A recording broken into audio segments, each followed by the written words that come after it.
up, guys? Cap over here, and today we're going to be doing a team draft analysis for the Season 3 of the Toronto Staraptors, and I'll be joined by my assistant coach, Crump. Yo, what's up, man? Not much, not much. You're my assistant coach for this season. Yeah, this season we got assistant coaches, which I'm really excited for because it means I can still be involved, but I can take a step back, so it's really cool. Yeah, it's a pretty cool thing, too. You especially being a runner-up in Season 2, so I like it, I like it. Yeah, so we should make a pretty good team. I'm really excited for this season. Hopefully. But today we're going to be talking about the three sides of this team, that being the offense, the defense, and the synergy. That's when we're just going to wrap things up. Yep. Yeah, so first of all, I guess we should introduce you guys to the brand new team of the Toronto Staraptors. And our Mega Po1 is Mega Altaria, Jirachi, Thunderous T, Arcanine, Porygon 2, Chestnut, Dog Trio, Miss Magius, Braviary, Cryogenal, Kingler, and Espeon. That is the team that we're going to be playing with for Season 3 of the RBL. It's a pretty solid draft. I mean, since we did work on this together, it's got our combined play style with it. So I'm really excited to see how you're going to adjust to going from like the way you play last season to like I guess sort of my play style, because we did draft with that in mind. Yeah, it was a lot of cooperation and teamwork and a lot of compromising between myself and yourself with the Pokemon that were drafted, but we managed to draft a really solid team. Yeah, for sure, I think so. And first we got to cover our offensive side, because you know you can't win a match without being offensive. You can't play defensive all day, right? You could if you really wanted to. But that's not our playstyle. Yeah, that's not your playstyle, at least. Yeah, so let's talk about the offensive side of this team. First of all, we can talk a bit about what Mega Altaria brings to the table. Mega Altaria. Yeah, Dragon Dancing, good fairy typing, good fairy dragon typing. Yeah, solid typing, hits really hard, and it can set up. Plus, it can be ran as a special attacker and just a physical attacker too. Yeah, so you've got best of both worlds, I think. Yeah, it's pretty nice too, and with the support cast that it has in terms of offensive, it's really unpredictable to tell what sort of mon this could be in terms of attack and special attack. 110 attack and 110 special attack, so really versatile. Not going to be amazing straight out the gate, but you can still do a lot of chip damage off. It's reliable. I think this is a good reliable pick. I like this. I just love the Mega Altaria pick. Dropping Mega Charizard X for this Mega Altaria is really incredible. It's going to bring something different, but something really familiar that I've played with before. Yeah, I definitely agree with that. It does have that similar feel to Charizard X. Mm-hmm. Well, different though. Different, you're right. But it's not that far off, where I think you can adjust just fine. Yeah, and then along with this mon, it has a bunch of support. So right off the gate, I wanted something that could hit really hard without setting up. So no matter if you're gonna have switch out and I just go for something, it's gonna hit hard. That's what I really wanted. So I got that in both the physical side and the special attack side, that being Thunderous T and Braviary. Yeah.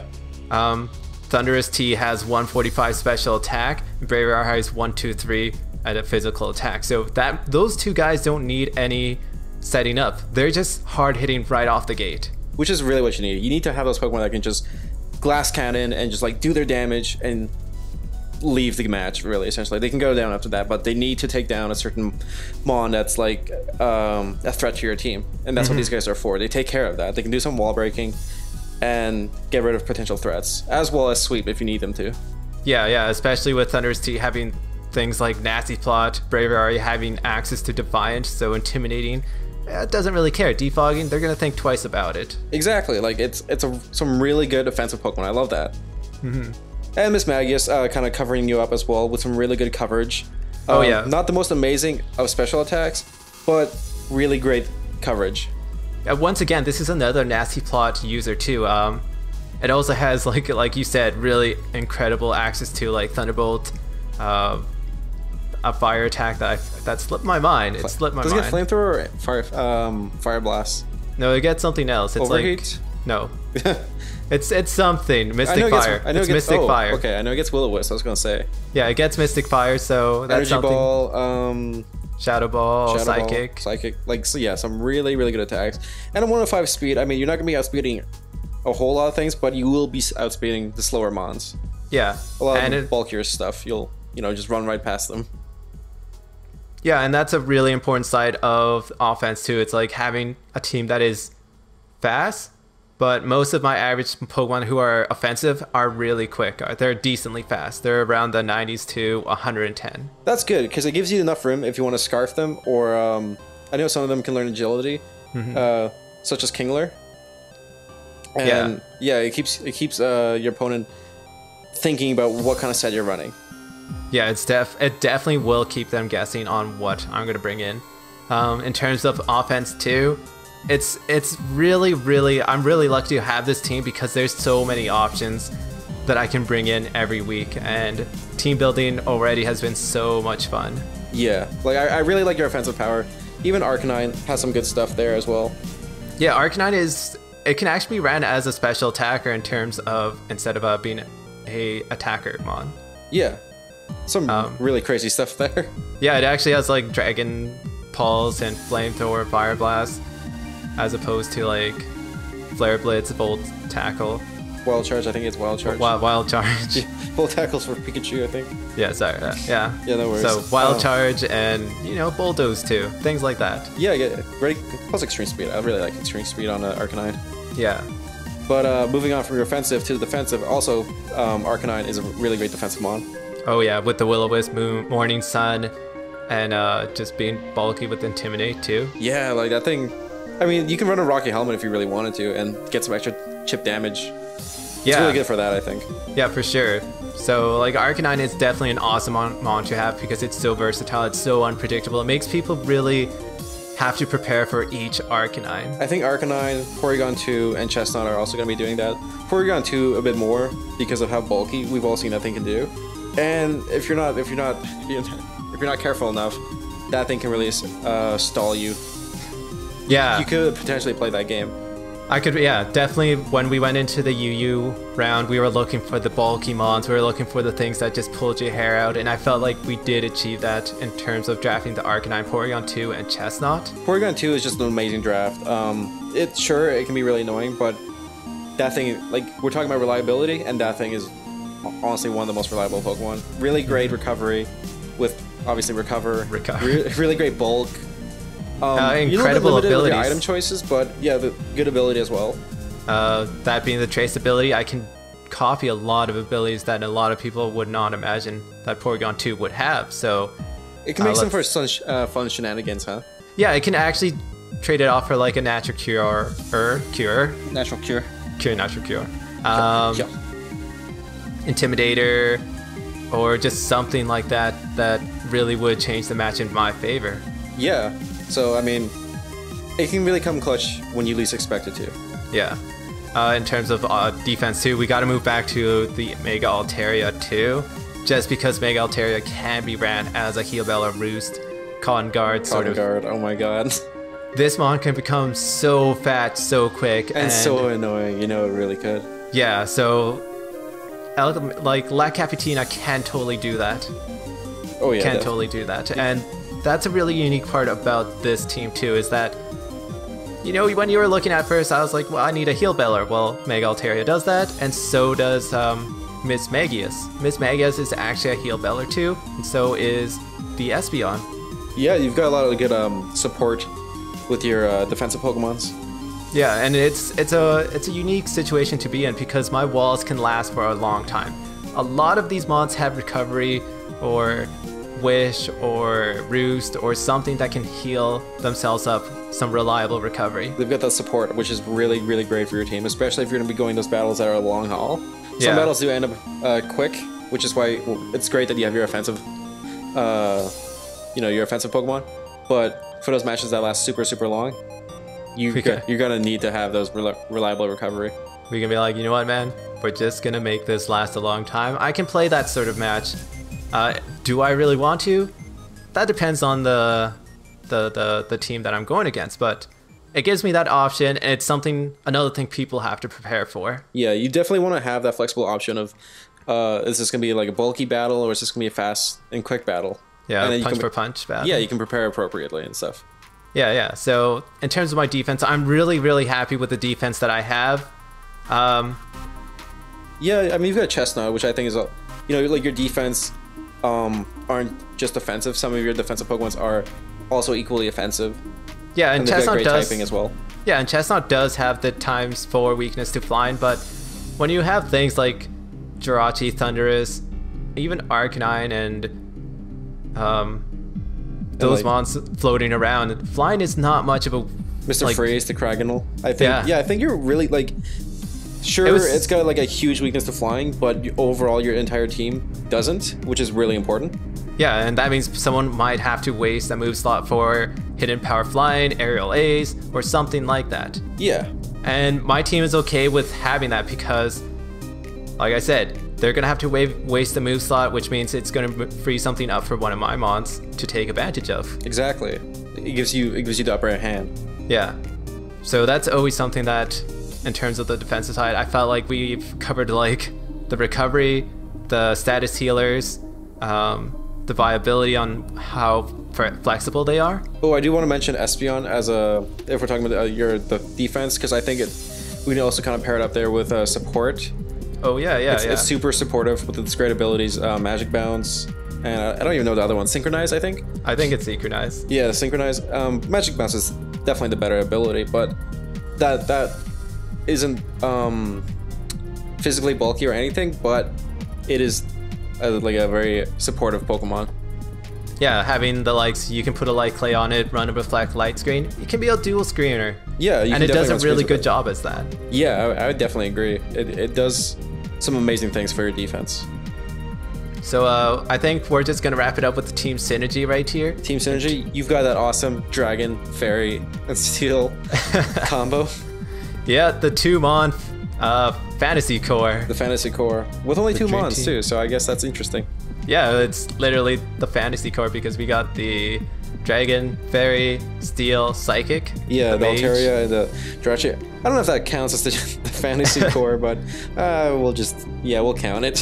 When it comes down to it, Jirachi and Mega Altaria, it's something a lot of people wouldn't mind having because those are 2 unpredictable mons. Oh, hell yeah, I definitely agree. You don't know what those things are going to be running. That's really intimidating when you're going to be bringing both of them because you're going to have to prepare for both of them. Yeah, in terms of like Jirachi can be ran as a special attacker, a physical attacker, a Wish Passer, a Stalling Mons, and so can Mega Altaria. Exactly. When your opponent's trying to figure out what kind of set you're running, you're already going to have the upper hand. And Team Preview won't do much on it. I know a lot of these matches are about setting the pace, you know, definitely setting the pace is what you want to be doing. Yeah. You want to be thinking one step ahead of your opponent and you want them to be thinking what you're going to be doing and then totally do something different, you know? Yeah. And I personally, I love my first 2 picks. It's just been, they make so much sense together. Yeah. And I'm really excited to just see how they coexist together. So really great synergy there. I think you also mentioned you've got that water, fire, and grass combo as well. Yeah, with Kingler, Chestnut, and Arcanine. Also really good typings to have. Kind of covers, like, you definitely have really good coverage, I think, overall. You have some really great typings, some good mixed typings. And I think that's definitely going to help you a lot. Yeah, for sure. And as well as having so many resistance, like, a lot of these mons won't be taking any damage from a lot of things depending on what I run. Thundurus is immune to ground and electric attacks. Arcanine can be immune to fire attacks. Jirachi is immune to poison attacks. Mega Altaria is immune to dragon attacks. Porygon 2 is immune to ghost attacks. Ghost attacks. Mismagius, normal fighting. Same with Braviary. Braviary is immune to ghost and ground, I believe. And Dugtrio is immune to thunder as well. Oh, and yeah, some really great immunities. So a lot of people, they have to think twice because even then, when I'm team building, those mons will be most likely be in the roster. Okay, now shifting focus, I want to talk about the elephant in the room. There's no Dawn fan, man. There's no Dawn fan, but I'm talking about the other ground type. The Doug Trio. Yeah. The Doug Trio. Dig, Dug, Digged. AKA Triple D. Is this thing offensive? Is this thing defensive? What is it? This thing is actually a really good mon to pair up with Mega Altaria because there's the likes of, you know, poison Pokemon that would intimidate Mega Altaria. There's things that Mega Altaria wouldn't really want to deal with. And with that, I have the answer of Doug Trio. It can trap that mon, it can simply set a Memento, a Sucker Punch, an Earthquake combo, guarantee Stealth Rocks. This is the perfect team playing Pokemon because it has so much options. It doesn't have a large move pool, but in terms of the job that it has, it can totally do it, and it can do it to perfection. It just depends on how I use this Doug Trio. And I think this is where your gimmicky playstyle will shine. With these kind of Pokemon, he throws off your opponent, and you can do some really amazing things here. Yeah. So I think Doug Trio has a lot to prove for this season, and I think it will be proving quite a bit this season. Yeah, well, it's not a straight up offensive or straight up defensive. It's a bit of it's kind of a bit of both, I would say. It doesn't have the defensive stats or the offensive stats. It's got some really great speed, which is honestly what you kind of want with this Pokemon. Yeah, having 120 base speed. Yeah. A lot of things don't outspeed it naturally. No, and I mean that lays some really great groundwork for your shenanigans. Yeah. Yeah. That's what you can call it. That's what we can call it. And most importantly, when you go down lower the tier, you see that, of course, when you pick up any Pokemon, you don't have big expectations for them, or they're sort of sleeper picks at the same time. So that's being like the Kingler and Cryogenal, both NU mons. I feel like that's something we should talk about just because they are NU, and it really depends on how you use your whole team. You don't want to bring your top 6 Pokemon every time and let someone prepare for that. That's true. Your NU Pokemon can be just as good as your OU Pokemon, depending on how you play them. Yeah. It rarely does it happen, but it does happen. And I've seen you use Cryogonal before. This thing can be scary depending on how you use it. But if you let it do what it wants to do, I think it holds up. It holds up well. Same with Kingler. Kingler has some great abilities, not the best defensive stats, but enough offense to actually do quite a chunk of damage. And Kingler can actually take a hit. It has really impressive defense stats. That's one thing that really drew me to it. And right off the bat, it also hits like a train. That's the amazing thing about Kingler. It hits super hard. And every time this Pokemon swings or takes a shot at you, it's gonna hurt. It's gonna hurt really bad, whether it be like X-Scissors, Knockoff, Crab Hammer, Superpower. A lot of attacks can hurt you. And as well as has an incredible ability, that being like Hyper Cutter. So its attack won't lower. Sheer Force, Rock Slide, other attacks with secondary effects, it's gonna get powered up. So it's an extra life orb pretty much on it. Yeah, that's not bad actually. So Kingler it's really like, it might be low in the rankings in terms of where it was drafted, but I really hold Kingler in a high standard because it can do a lot of damage. It has access to Knockoff, for crying out loud. Yeah, I think you've got some good NU picks. I think a lot of people might not realize that right off the bat because they aren't necessarily the stars of NU. Yeah. But the way you can utilize them is super important, and I think if they fit your team, you know, the synergy-wise, they found a good place in your team. Yeah, they hold a strong place in my heart. That's for sure. I'm really excited. Like, I've seen you use some of these Pokemon before, so I know you can use them. I'm really excited to see how you can implement their playstyle in the RBL, though. Yeah, and definitely it's going to be one of the things that both of us are going to be looking forward to, is how our playstyles collaborate together and sort of make this unique season that I'm going to be having. This is going to be a very unique season. We're going to have some clashing with how we build teams and how matches will be handled, but that's going to make for some exciting matches, I think. For sure. Do we have enough time to talk about the wildcard pick, or shall we wrap it up? You can for a little bit, yeah, sure. Yeah. Let's talk a bit about the wildcard pick, because you know that is officially the last pick of the draft, and we picked up the Espeon. I think it's a good draft. I like Espeon. Yeah, Espeon. Once again, we have stated it's a really good supportive Pokemon, really good move pool, and equally good offense if you want to run it. It's fairly fragile, so not really the best. It's not like a wall or anything, but it does have like really, really great support for your team. Yeah, and Espeon is one of those mons that can be rather unpredictable in terms of its stats. Most people would run it as an offensive mon just because it has really great speed, something I didn't realize off the bat at 110. Yeah. And then it has really good special attack to cap it off. So 130 special attack is something that can hit pretty hard right off the bat. And it also has Calm Mind too. So it can set up right in front of your face, but at the same time, it can also support your other mons. Yeah, I really like the Espeon pick. It's a good pick.